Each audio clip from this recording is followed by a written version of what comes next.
Olá, meus amigos, vamos dando continuidade aí, nossa parte não mais introdutória de provas, né, porque a parte de sistema de apreciação, parte de princípios nós já vamos ver nesse bloco, ela já é diretamente relacionada aos temas. Então, olha lá, mais um sistema, já falamos, delineamos 2, falamos um pouquinho sobre o livre convencimento motivado e rascunhamos a prova legal tarifada, que a gente vai falar mais. Mas sistema da íntima convicção do magistrado. Sabe de onde que vem isso?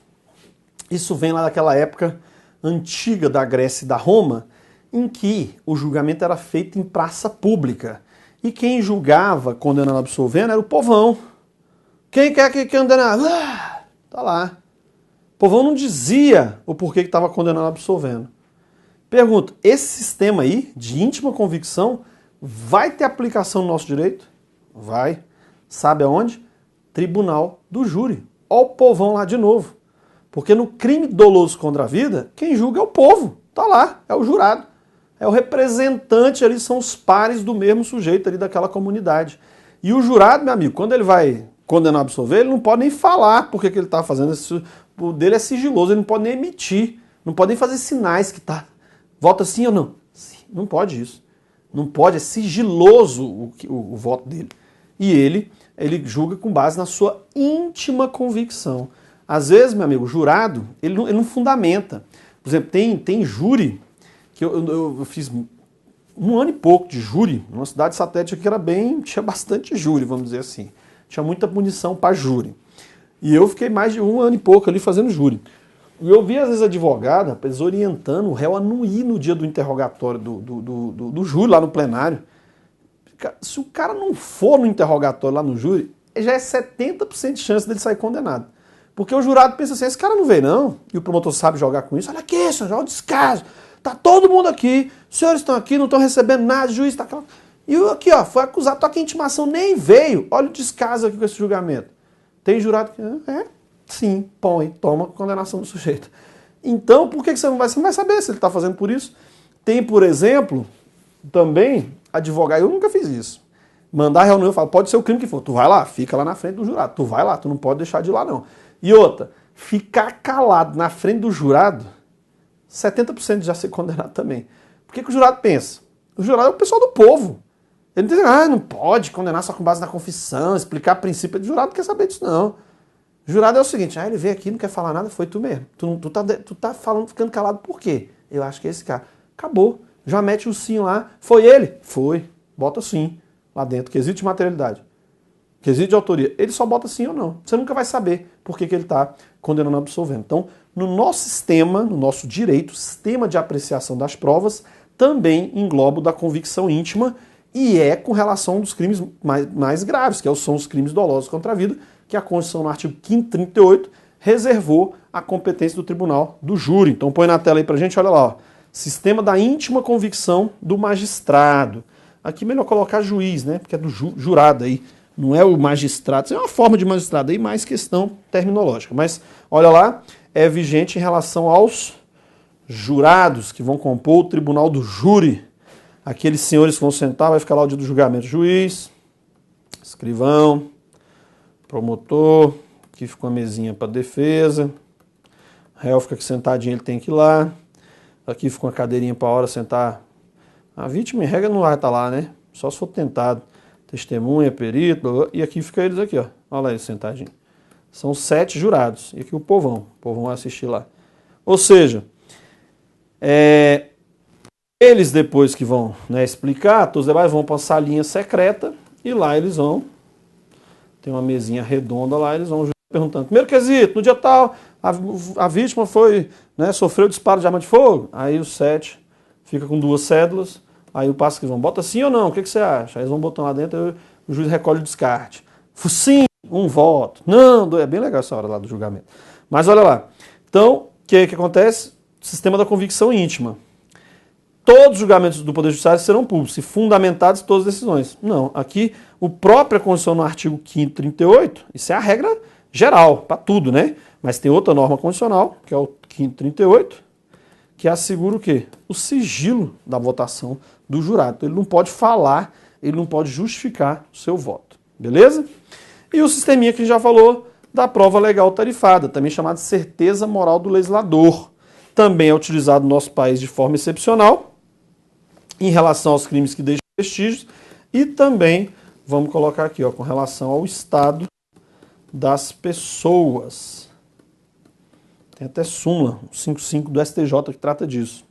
Olha lá, ó. Ó, o CPP falando, no caso de morte do réu, o juiz somente à vista de certidão de óbito e depois de ouvido do Ministério Público, declarar a extinta a punidade. Ó, tem que ter isso, certidão de óbito. Isso aqui é estado das pessoas. Estado das pessoas. Ou seja, tem que vir a regra, a certidão lá da lei civil. O juiz fica vinculado. Né? Para comprovar para menoridade, também as regras da lei civil. Acho que é súmula 155 do STJ. Fala disso. Beleza?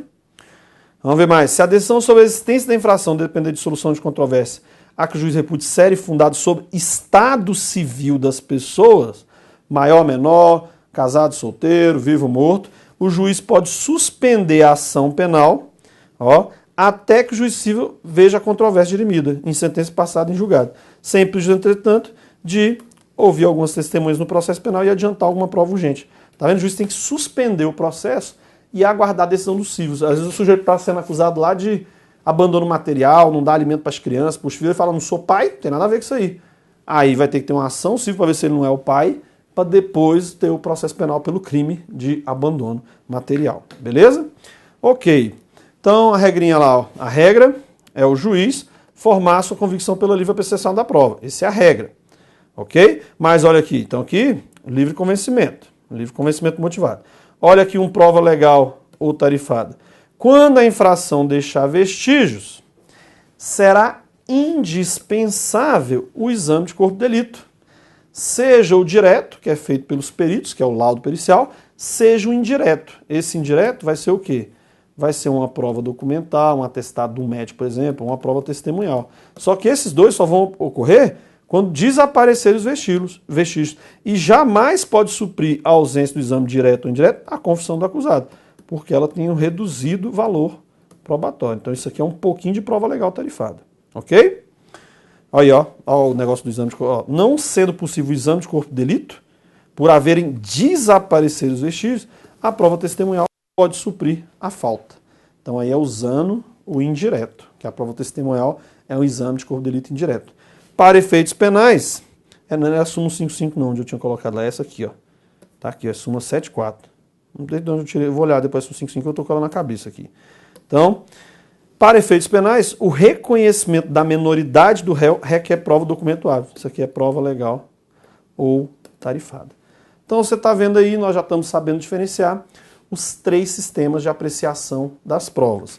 A regra é o livre convencimento, também chamado livre convencimento motivado, que traz todas aquelas consequências, não há hierarquia entre as provas, o juiz pode se valer de provas inominadas, o juiz pode produzir prova de ofício passando alguma dúvida, sempre fundamentando as suas decisões.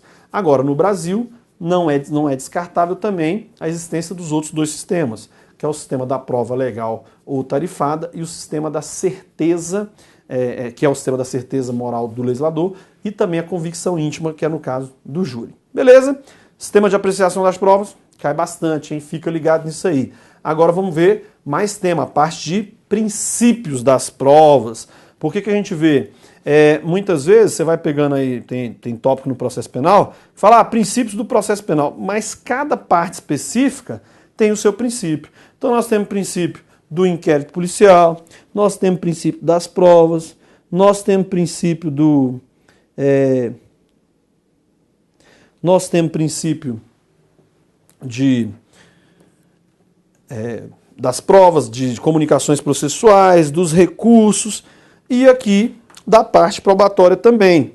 Então já elenquei alguns aqui que nós vamos estar falando sobre eles. Princípio da proporcionalidade, do contraditório, comunhão da prova, oralidade, autorresponsabilidade das partes, que é a lealdade, não incriminação, princípio da liberdade probatória. Vamos falar sobre esses princípios aí, sobre cada um. E aí, claro, sempre falando dos princípios, já trazendo eventuais julgados, eventuais questões para você fazer esse link aí da parte doutrinária aqui, da exposição para deixar o seu caderninho completo. E, pode vir a telinha aqui, e a relação disso com as questões de prova e também os julgados que vão trazer a aplicação concreta para você de cada princípio desse. Vocês vão ver aqui que não tem muita abstração não, você vai ver que são aplicações práticas todos esses princípios aqui no processo penal.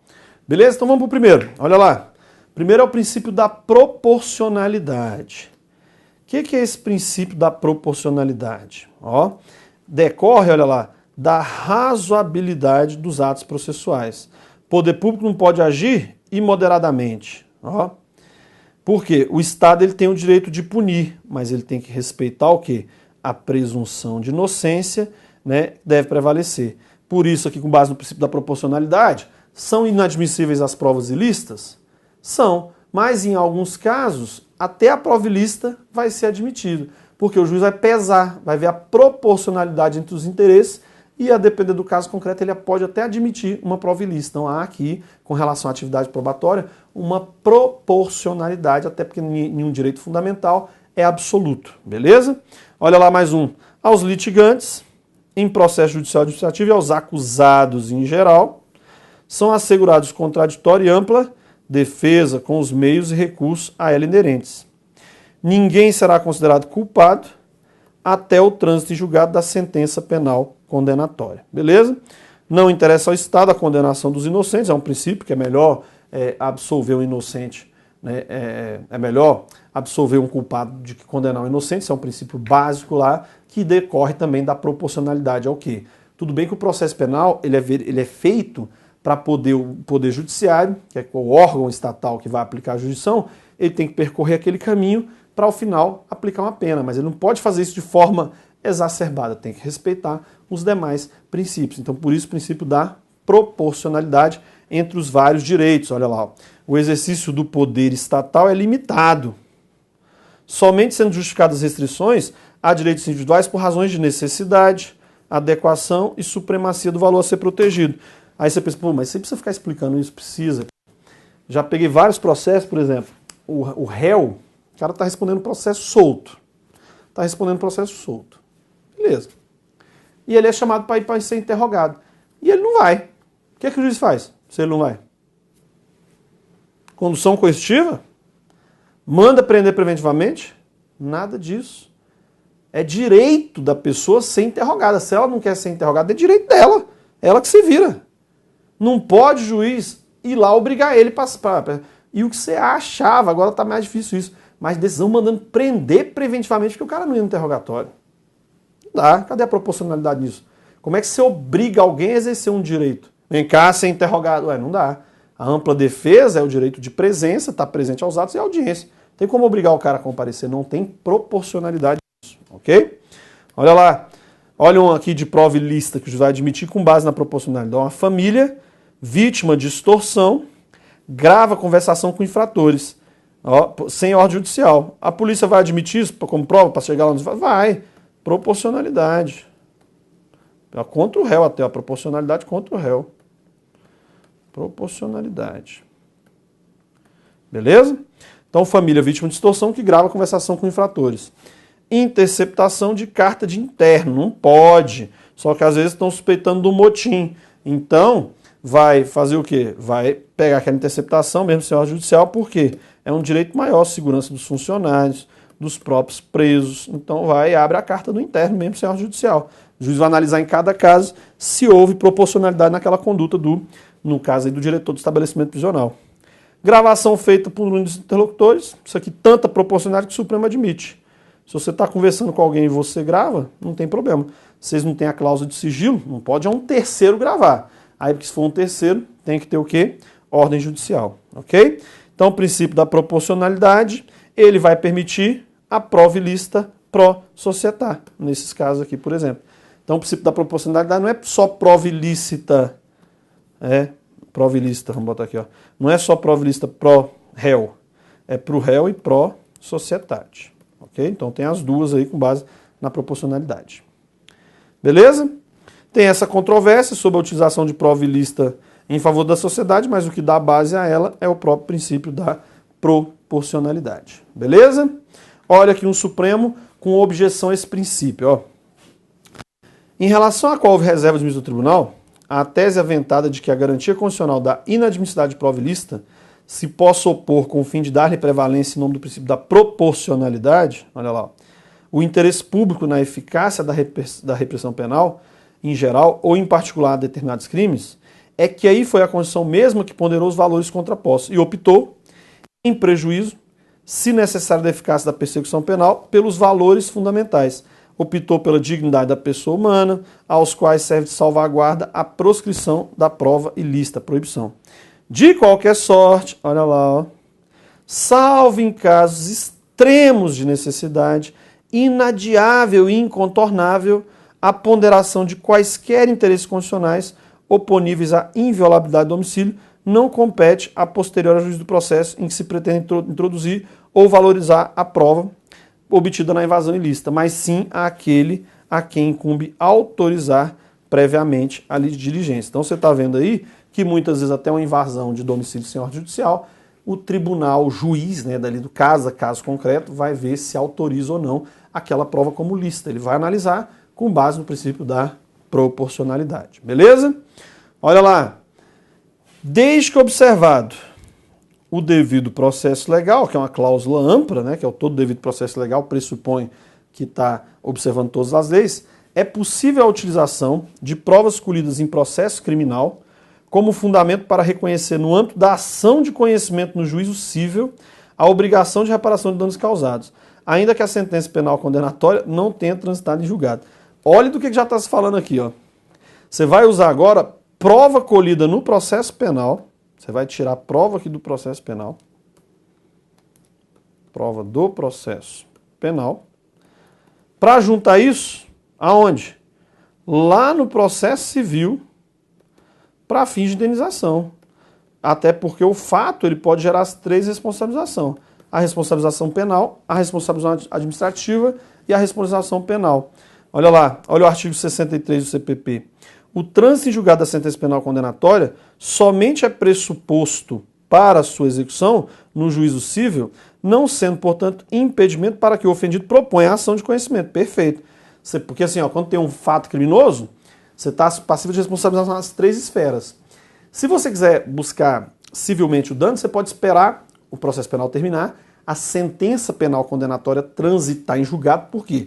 Tu vai pegar aquela sentença, porque a lei fala, o artigo 387 do CPP, fala que o juiz lá na sentença penal condenatória, ele tem que fixar um valor, ainda que seja mínimo, a fim de reparação. A justiça já está inclinando, não, tem que ter pedido nesse sentido, tem que ter pedido da vítima e tem que ter o contraditório, mas o juiz vai fixar um valor mínimo lá. Se o juiz fixar um valor mínimo na sentença, ele já executa aquilo, porque você está diante de um título executivo judicial.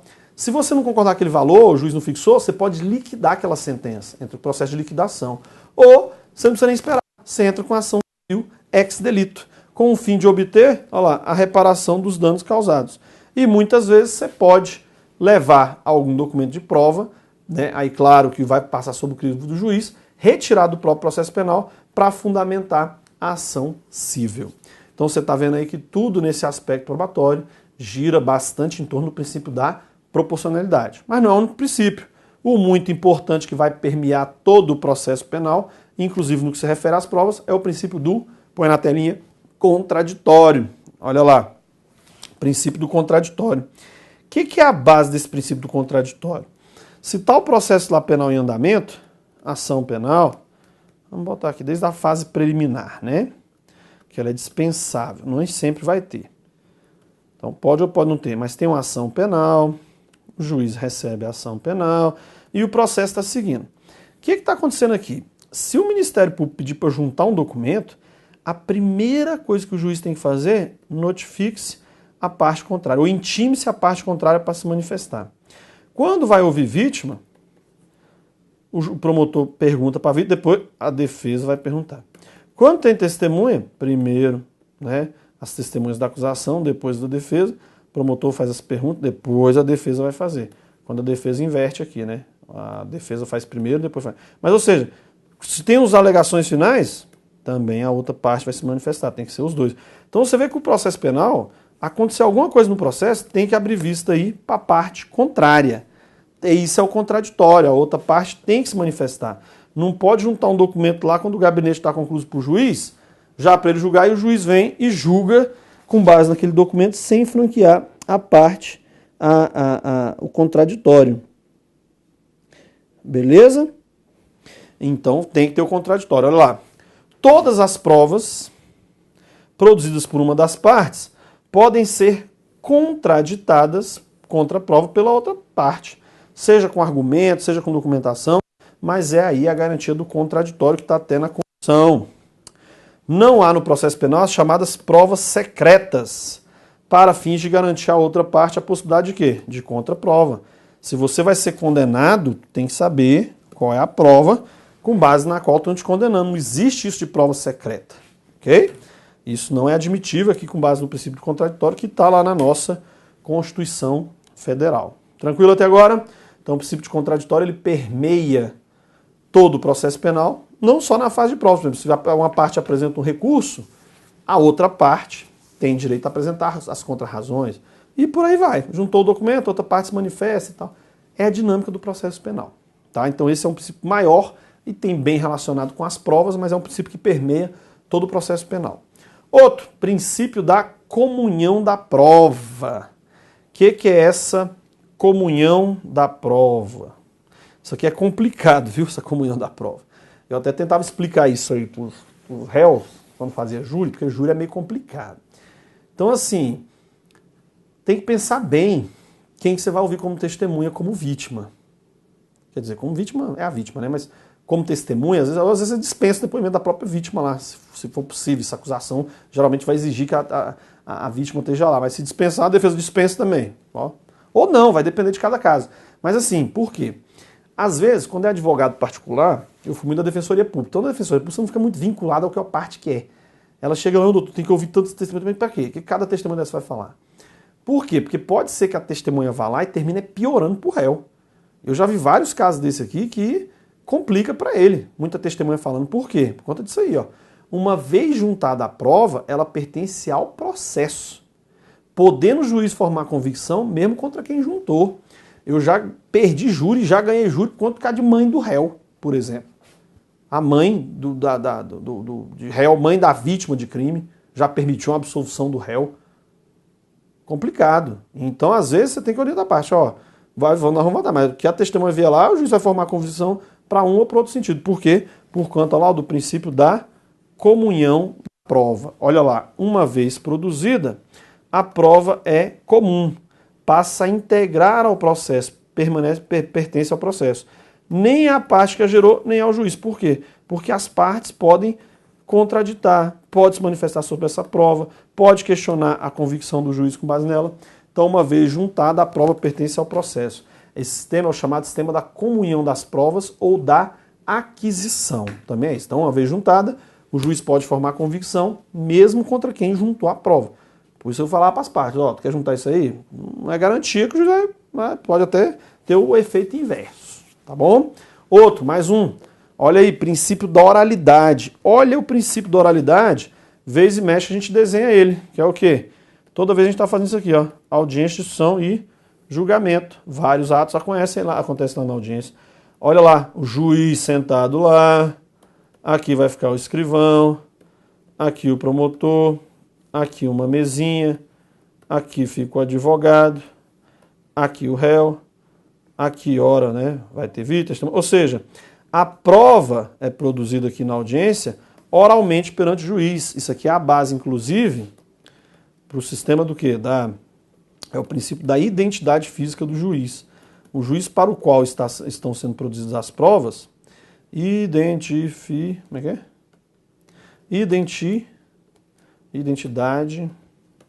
física do juiz. É o princípio da oralidade, porque a prova é produzida perante ele na audiência. Então, prova testemunhal, prova pericial, cariação, reconhecimento, vítima, prova interrogatória, tudo oralmente perante o juiz. A parte, por exemplo, a regra é não mandar depoimento por escrito. Ela tem que ir lá falar com o juiz. Só quem pode mandar isso é o presidente da República, é o vice-presidente, presidente da Câmara, do Senado e ministro do Supremo, que pode eventualmente exercer a vaga da cadeia da presidência. Então esses aí podem mandar por escrito. No mais, tem que ir lá prestar depoimento. Então por isso que tem uma audiência de instrução e julgamento. Tem uma ordem lá, vai ouvir vítima, testemunhas da acusação, depois testemunha da defesa, pode ouvir um perito, esclarecer um laudo, pode ter uma careação, botar frente a frente vítima com testemunha, testemunhas entre si, pode ter um reconhecimento, perguntar para a vítima e testemunha se elas reconhecem o réu como autor dos fatos, vai interrogar o réu, o juiz pergunta para as partes se tem alguma diligência, alguma medida, se não tem alegações orais, e o juiz vem por último dar uma sentença. Ou seja, a audiência de instrução e julgamento materializa o princípio da oralidade, que é isso que faz com que a audiência seja toda produzida lá perante o juiz, ok? Então, olha lá, a preponderância da palavra falada lá na hora sobre a escrita. Tanto que na prova testemunhal, a testemunha tem que ir lá, ela não pode, a regra, mandar por escrito, não sei que ela não saiba falar, ou nos casos dos que podem exercer a presidência que nós falamos. Olha lá, as provas devem ser produzidas oralmente, claro, na prova testemunhal, né? Sempre que possível. Porque prova documental, prova pericial, isso aí vai ter que ser tudo prova documental. Ok? E essa é a regra, na reforma teve 2008, que antes já era assim lá no juizado. Ó. O juizado sempre foi assim. O rito ordinário copiou isso do juizado e a primeira fase do júri também é parecidíssimo com isso. Até a segunda fase do júri. Ela tem que ter isso aí lá também, beleza? Então, o princípio da responsabilidade. Outra, princípio da autorresponsabilidade das partes, ou seja, as partes no processo elas têm que cooperar. É uma cooperação, não pode ter ali litigância, por exemplo, de má-fé. Ok? As provas não têm obrigação de produzir provas, mas sim o direito de exercer a ampla defesa. Na verdade, até o Aury Lopes Júnior, que é um doutrinador, ele fala que a atividade probatória é um ônus, ó, uma carga, seria uma carga processual, da qual tem que se desincumbir as partes, ok? As partes vão assumir as consequências de sua atividade ou inatividade probatória, observância do ônus da prova. Então, né, a autorresponsabilidade das partes na condução do processo, sempre de boa fé, sem, vamos dizer assim, atitudes contrárias ao interesse da justiça e sempre com a sua responsabilidade, porque podendo produzir prova, né, juntar documento e tal, ou assumir o risco de assim não fazer. Agora, um outro princípio que tem força e muita força aqui no processo penal é o princípio, pode colocar na tela, da não autoincriminação. O que é esse princípio da não autoincriminação? Ele decorre disso aqui, ó. Vamos botar um resuminho aqui, ó. Porque a Constituição assegura a ampla defesa. Beleza. A ampla defesa, ela se divide em defesa técnica, que é de ter assistência de advogado. Ampla defesa, defesa técnica, e a autodefesa, que é a feita pelo próprio acusado. Beleza. A autodefesa, ela se subdivide em duas, que é o direito de presença, ele pode estar presente lá, direito, né, estar presente aos atos, principalmente aqueles que vão realizar na audiência e julgamento, e tem o direito de audiência. A audiência está lá perante o juiz. O direito de audiência é o direito de ser interrogado. Nós vamos falar depois do interrogatório. A gente for falar aí da atividade probatória. Então, é o direito ao interrogatório. Beleza. Nesse interrogatório, o réu pode exercer o quê? A autodefesa positiva, que é fornecer a sua versão sobre os fatos, e a autodefesa o quê? Negativa, que é isso aí, ó. É o exercício do direito ao silêncio. Ou seja, olha onde é que nós estamos. Parte lá da ampla defesa e vem tudo isso aí para dizer o quê? Que o direito ao silêncio é o direito à sua não autoincriminação. Ninguém será obrigado a produzir prova contra si mesmo. Olha lá, direito ao silêncio. Direito de não praticar qualquer comportamento ativo que possa incriminá-lo. Por exemplo, você não pode obrigar o sujeito a participar de uma reprodução simulada dos fatos. Não pode. Como é que você vai obrigar ele a essa atuação probatória? Então não pode obrigar ele a participar da reprodução simulada dos fatos. Não vai poder. Direito de não produzir nenhuma prova incriminadora que envolva o seu corpo humano. Ele não vai, por exemplo, não é obrigado a doar sangue para fins de investigação, saliva, a polícia tem outras formas para conseguir isso, uma busca e apreensão, pegar roupa, ok? Tolera-se a mentira defensiva, é autodefesa positiva. Olha lá, ó. O réu pode dar a versão dele sobre os fatos. Inclusive, se ele mentir, a princípio ele não é igual lá nos Estados Unidos, que lá nos Estados Unidos se o sujeito mente, fala assim, ó, você tem o direito de ficar calado. Mas se falar tem que ser a verdade, porque senão você comete mais um crime, lá o chamado crime do perjúrio. Aqui não tem isso não. O réu pode dar a melhor versão sobre os fatos, a não ser que ele acuse alguém ilicitamente, aí dá uma denunciação caluniosa e tal, mas se não tiver isso, ele dá a versão que ele entender. Beleza? Vamos tomar uma aguinha, a gente já continua aí com mais princípios das provas para aí estar entrando em cada uma das modalidades probatórias. Até já.